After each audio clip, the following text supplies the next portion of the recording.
Part 1. The affair unfolds a quiet suburban neighborhood with two houses side by side. Introduce Tom, the hardworking husband, and Sarah, his wife, who is seemingly content but is beginning to show signs of emotional distance. Next door lives James, the neighbor, who is charming and friendly. The first hint that something was off came in the form of subtle glances between Sarah and James. At first, they were easily dismissed, mere moments of shared understanding between colleagues at work. But over time, the looks grew longer, more meaningful. James would linger a bit too long near Sarah at meetings, brushing against her shoulder or laughing at her jokes with a warmth that seemed just a shade too personal for a professional environment. Sarah, usually reserved, would smile in return, a softness in her eyes that felt out of place in the bright, sterile conference room. It was during a dinner party at Tom and Sarah's house that the tension between Sarah and James became almost palpable. James had brought a bottle of wine as a gift, and after dinner, as the guests mingled, he and Sarah drifted toward the corner of the room, their conversation hushed and private.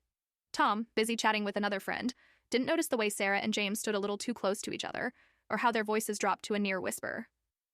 Later that night, when Tom had offered to drive James home, Sarah had seemed hesitant. She had insisted on driving herself, offering a quick, half-hearted excuse about needing some space after the long evening. As Tom watched her leave, there was something in her walk, a slight unease, a quick glance over her shoulder, that made him feel, just for a moment, that there was more to their friendship than he'd known. Days passed, and the small, unexplained moments piled up. Sarah's phone buzzing constantly when she was out of the room, the way she would freeze when James called, as if expecting Tom to notice.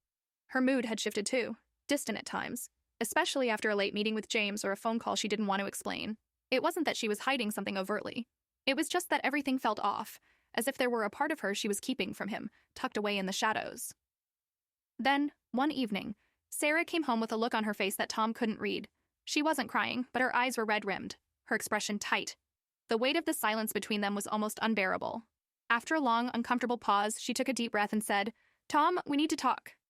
His stomach clenched. This wasn't like the usual conversations they had about their work, their families, or the mundane things of daily life. This was something different. I don't know how to say this," Sarah continued, her voice shaking slightly. "I'm pregnant." Tom's heart raced as a smile spread across his face, though it felt fragile, unsure. Are you serious?" he asked, the words barely leaving his lips before the excitement swelled in his chest.